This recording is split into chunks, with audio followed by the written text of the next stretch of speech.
The old farmer didn't cry when the drought ruined his crops. He didn't cry when the bank threatened to take the land his family had worked for 3 generations. And he didn't cry when his tractor, the machine that kept his farm alive, died in the middle of planting season. But on a hot Tennessee afternoon in 1957, 72-year-old John Westley sat alone on a wooden bench outside a John Deere dealership, staring at the dirt beneath his boots, fighting back tears as strangers walked past pretending not to notice. Just minutes earlier, he had been told something that shattered the last piece of hope he had left. "You're wasting our time, old man." Then they showed him the door. What nobody inside that dealership knew was that a black Cadillac had just turned into the parking lot. What nobody knew was that one of the most famous men in America was about to witness everything. And what happened over the next 30 minutes would become a story told across Tennessee for decades. Because before the sun set that evening, the same farmer who had been thrown out in humiliation would drive away with a brand new tractor. The dealership manager would be left speechless. The customers would stand frozen in disbelief. And the man responsible for it all would be none other than John Wayne. But to understand why one of Hollywood's biggest stars stopped everything for a struggling farmer, we have to go back to the beginning. Back to a small Tennessee farm, back to the man named John Westley, and back to the day he thought he had lost everything. Welcome back to American Farm Tales. If you're new here, we tell the true stories of farmers who faced impossible choices and found unexpected grace in the most difficult moments of their lives. Before we begin today's story, please take a moment to like this video and subscribe to the channel. These stories exist because you choose to listen. Now, let's begin. The roosters woke before the sun did on Westley land, just as they had for 72 years. John Westley heard them from his bed, the familiar sound pulling him from sleep before his eyes even opened. He didn't need an alarm clock. The farm itself was his clock, his calendar, his compass. It always had been. He sat up in the darkness of the farmhouse, his joints protesting with the kind of ache that comes not from illness but from honest work. The window beside his bed faced east toward the fields his father had walked and his father's father before him.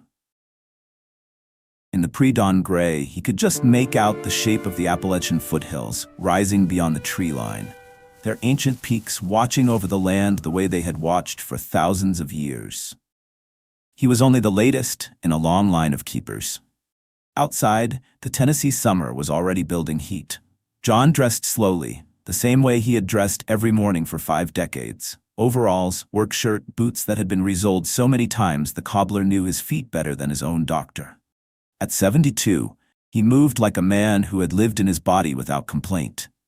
No wasted motion, no self-pity, just the steady rhythm of a man doing what men were supposed to do. The fields rolled away from the farmhouse in gentle waves, golden with the promise of harvest. He walked the same paths his father had walked, past the red barn that stood like a sentinel at the property's heart, past the well where his late wife Eleanor had drawn water on hot afternoons, her hands steady and her spirit unbroken, even when the drought years came. He had been alone on this farm for 3 years now, since Eleanor passed. 3 years of waking before dawn and walking these fields, because walking them was the only way he knew how to pray. John Westley believed in things that had become unfashionable. He believed that a man's word was his bond. He believed that hard work was not punishment, but purpose. He believed that family land was sacred because it held the sweat of your ancestors. He believed in God the way a farmer believes in soil, not as an abstract concept, but as something real and present and necessary for growth. And he believed that if you took care of the land would take care of you. On this particular summer morning in 1957, as the sun broke gold across his fields and the humidity began to settle like a blanket across the earth, John still believed all these things. He had survived wars. He had worn the uniform of his country and come home whole when others did not. He had survived the storms that took barns and livestock. He had survived the hard times when prices fell and mouths had to be fed on next to nothing. He was a man who had been tested by life and had learned to stand firm. But looking across the 300 acres that bore his family's name, John Westley had no way of knowing that summer 1957 would bring a trial unlike any he had faced before. No way of knowing that very soon he would stand at the edge of losing everything. The summer of 1956 was the summer the sky forgot to rain. What had started as a dry spring became a drought that stretched across Tennessee like a curse, and John Westley watched the fields he had always been able to trust begin to wither beneath the relentless sun.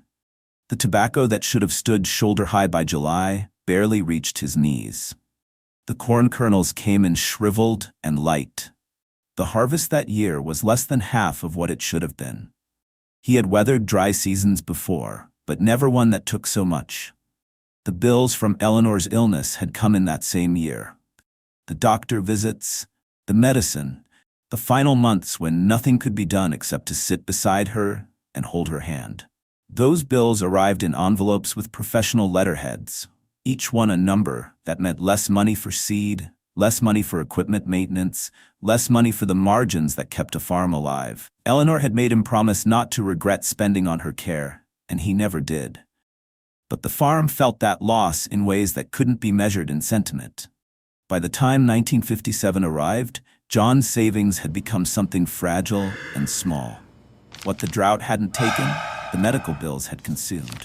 He was 3 years into widowhood, running the farm alone, watching his financial security shrink the way the fields had shriveled in that terrible heat. He was 72 years old, and for the first time since he was a boy, he was afraid. Then the tractor died. Not now! It happened on a day in late April, during the critical window when planting had to happen or the entire growing season would be lost. John was out in the far field, the one that looked toward the Appalachian foothills, when the engine made a sound it had never made before, a grinding, a protest, then silence. He sat in the cab for a long time, his hands still on the steering wheel, staring out across the field that needed to be planted. The tractor had been old when he bought it years ago, and he had kept it running through his own knowledge and patience. But some things wear out. Some things reach the end of what they were built to endure. When John finally climbed down from the cab and walked around the machine, he already knew what he would find. The engine block was cracked. A mechanic would tell him what he already understood. The repair would cost more than the machine was worth. The tractor was finished. He stood there in the middle of the field, his weathered hands hanging at his sides, and something shifted inside him. No tractor meant no planting. No planting meant no harvest. No harvest meant no income. No income meant bills unpaid, property taxes due, and a farm that would slip through his fingers like sand.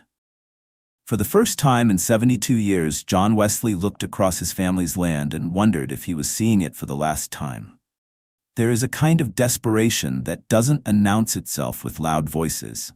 It moves quietly through a man's house and tells him which things matter less than survival. John began gathering everything he could sell. The tools came first, the ones he had collected over decades but didn't absolutely need for daily work. A hand drill his father had owned, a set of chisels wrapped in canvas, a cross-cut saw that had hung in the barn since his grandfather's time.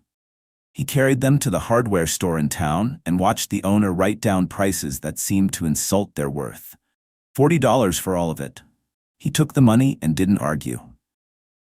Next came the equipment from the property. The old hay baler that had broken 3 years ago. The cultivator he'd replaced with a newer model. The cream separator Eleanor had used when they still kept dairy cows. Each item sold for a fraction of what it had cost. But fractions were what he needed now.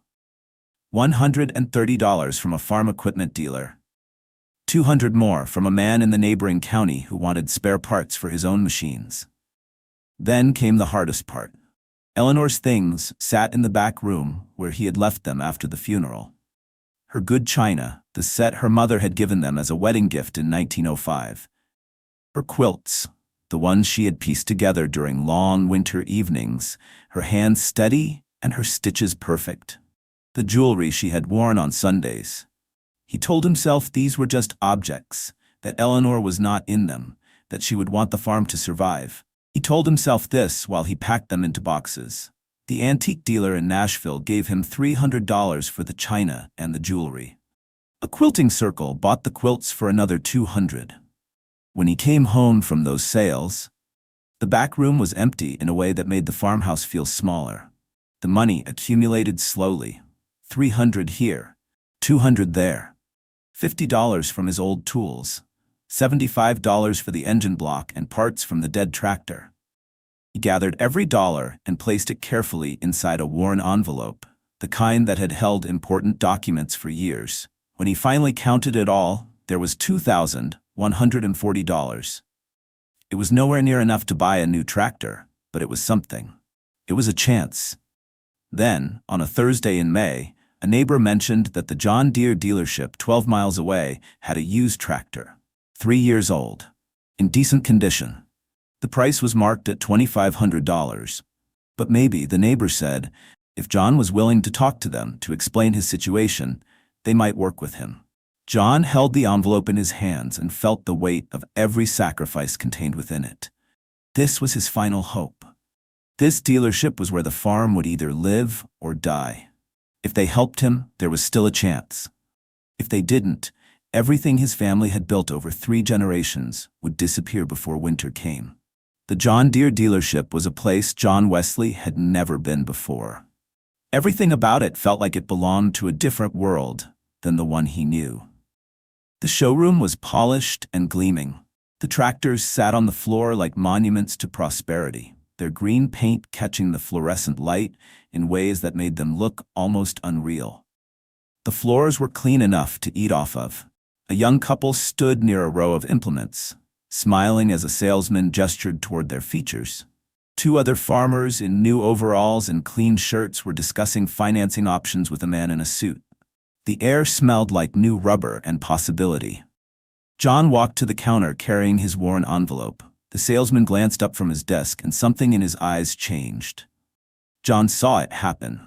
The subtle shift from professional courtesy to something else. The taking in of the patched overalls. The boots that had been resoled so many times the heels were uneven.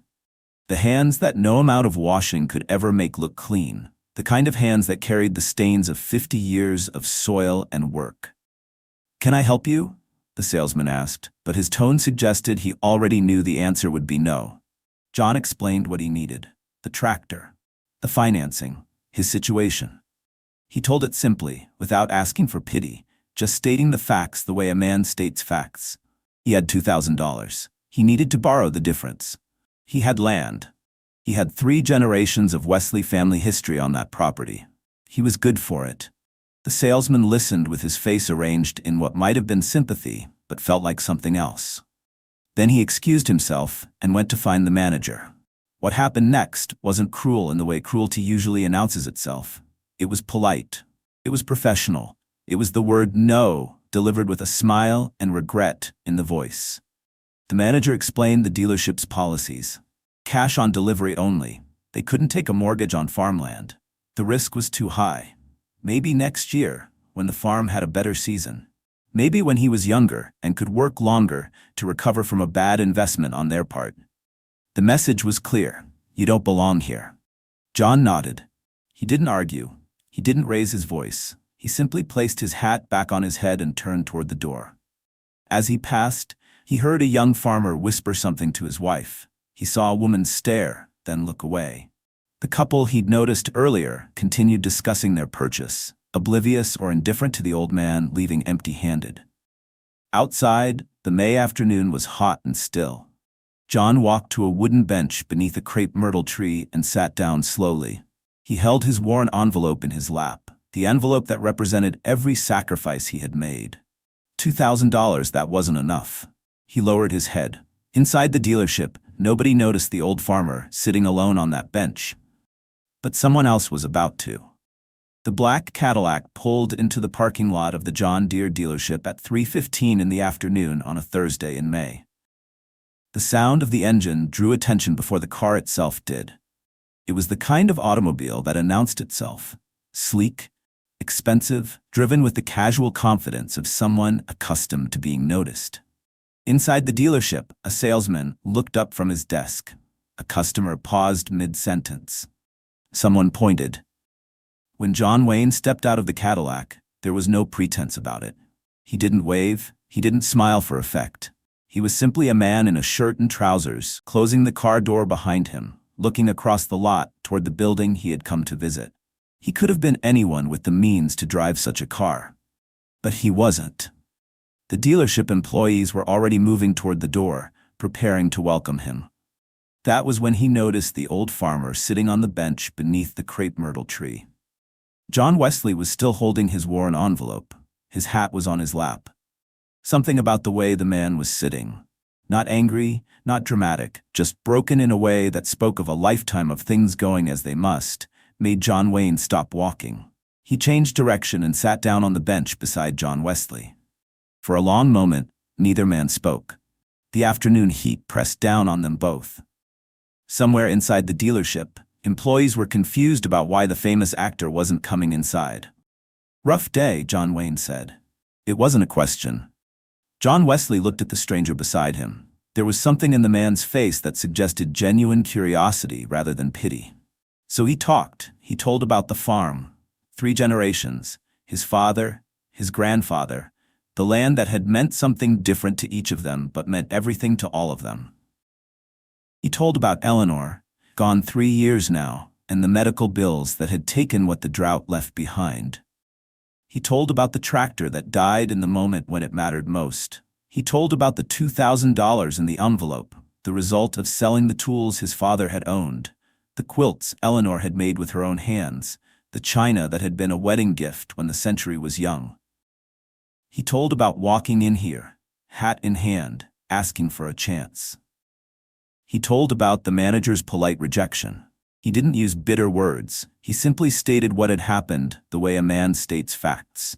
John Wayne listened without interrupting. He didn't offer immediate sympathy or quick reassurance. He simply sat with the story the way you sit with a man's truth when you understand that truth matters. When John Westley finished speaking, there was silence between them. The old farmer had said everything he needed to say. The envelope sat in his lap like a monument to sacrifice. John Wayne stood up slowly and turned to face the man beside him. "Wait here," he said quietly. "I'll return."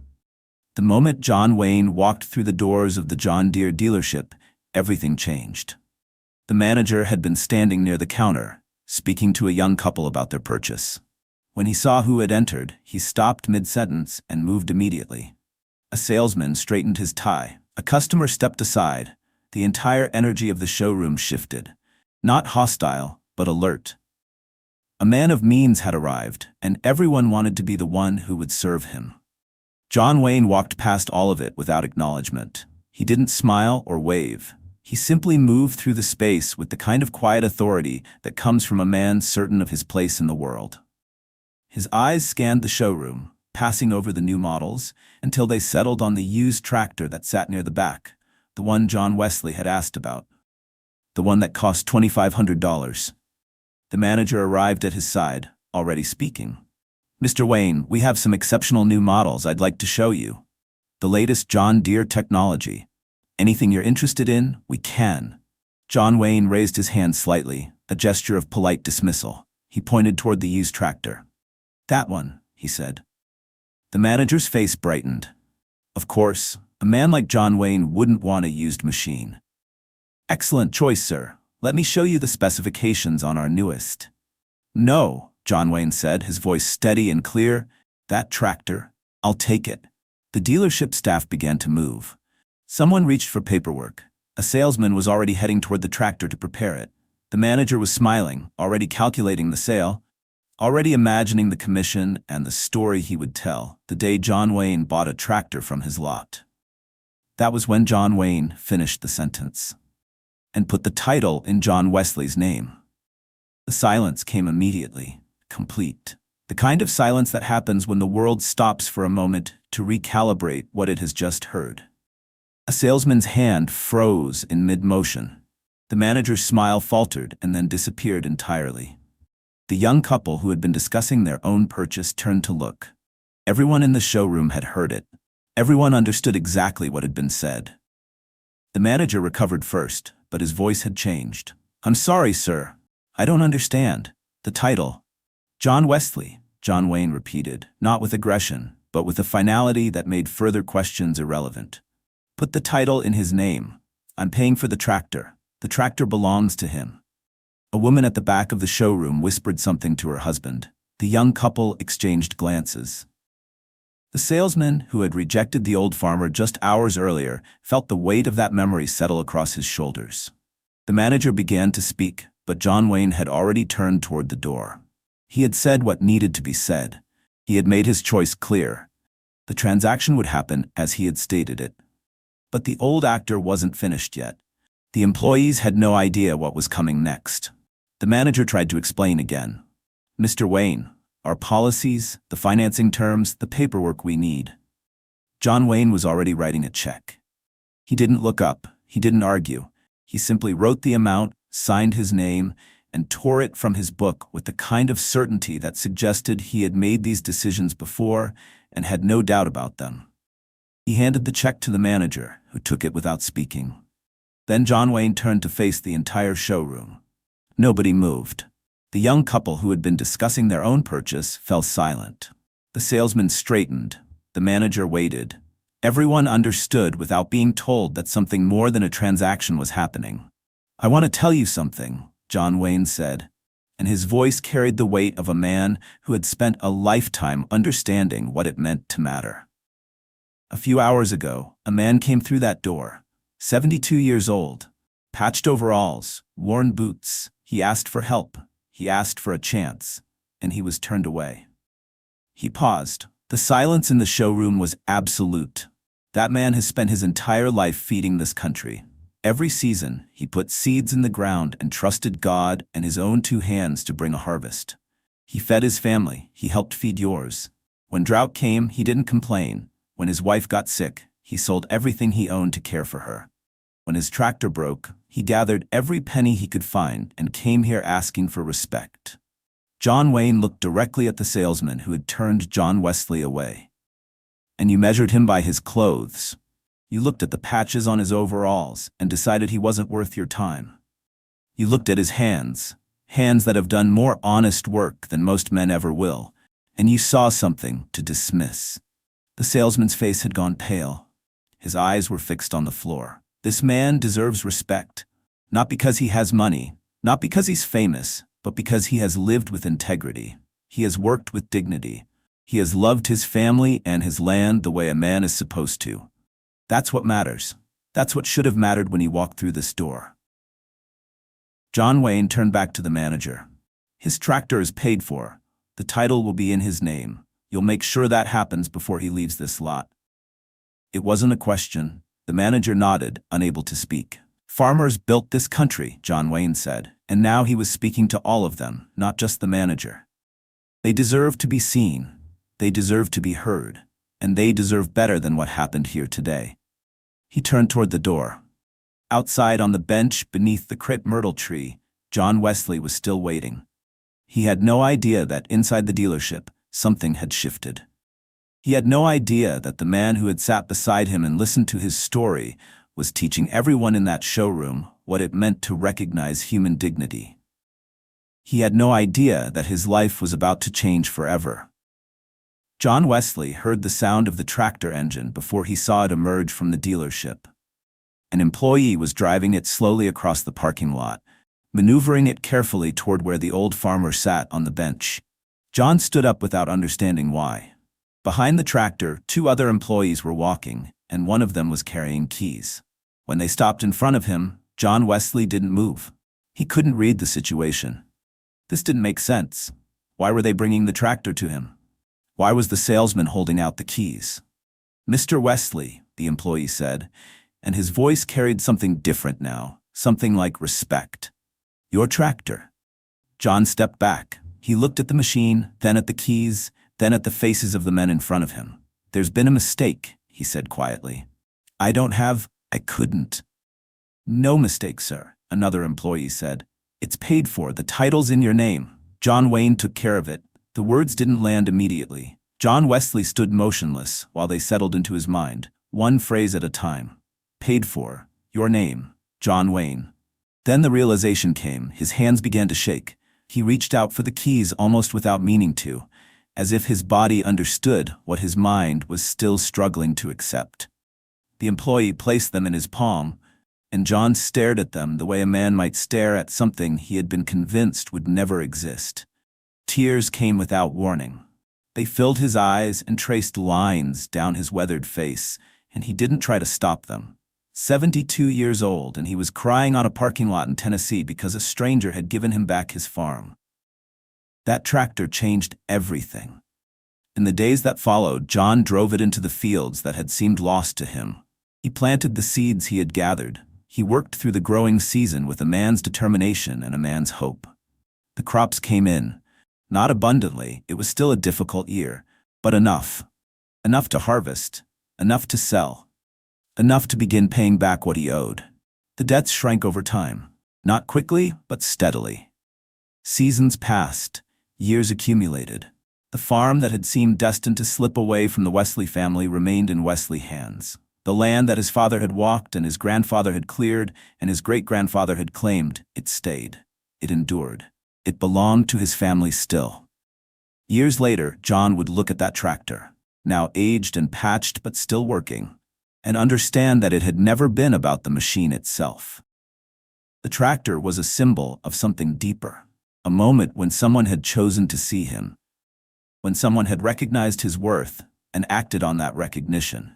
Most people thought the story ended with a tractor, but for John Westley, it became something much bigger.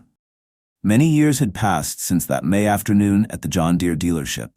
John Westley lived long enough to see his family continue on the land. His grandchildren played in the same fields where his father had worked and his grandfather had labored. The tractor still ran. It was older now, patched and worn like everything else that endures, but it still turned the soil and still made the harvest possible. A photograph hung on the wall of his farmhouse. It was faded from decades of sunlight, the colors muted into sepia tones. It showed two men on a bench beneath a crepe myrtle tree. One was old and weathered. The other was famous in ways the world recognized. But in that photograph, neither of them looked like what the world expected. They just looked like two men sitting together. Visitors to the farm would notice the photograph eventually. They would ask about it, curious about why John Westley kept it in a place of honor in his home. And when they asked, John would tell them the story. He didn't tell it the way Hollywood might have told it. He didn't make it about the celebrity or the money or the dramatic reversal. He told it the way it was, as a moment when a man chose kindness. When someone saw another person clearly and acted on that vision, he would stand in front of the photograph and speak the same way he had always spoken, with the quiet authority of a man who had lived with integrity and understood what mattered. People remember John Wayne because he was a movie star, John would say, his eyes on the face in the photograph. He would pause, letting the words settle. Then he would turn to whoever was listening, and his voice would carry the weight of 70 years lived on that land. But I remember him because he saw a man everyone else had stopped seeing. That was all he needed to say. Everything else was in those words: the rejection at the dealership, the sacrifice of Eleanor's belongings, the moment on the bench when a stranger listened without judgment, the choice to act, the tractor that saved a farm, the land that endured.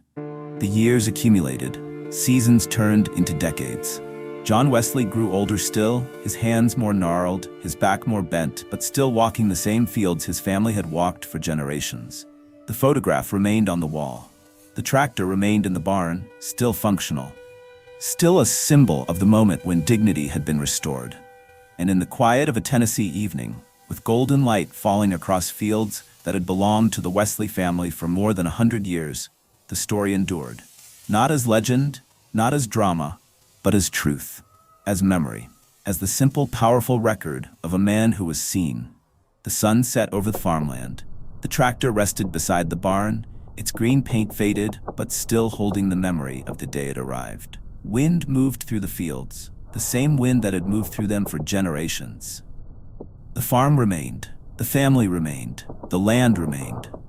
If this story of dignity, sacrifice, and unexpected grace moved you, please take a moment to like this video and subscribe to American Farm Tales. Share this story with someone who needs to remember what it means to truly see another person. Leave a comment and tell us about someone in your life who saw you when everyone else had stopped looking. These stories exist because of your support. Thank you for listening.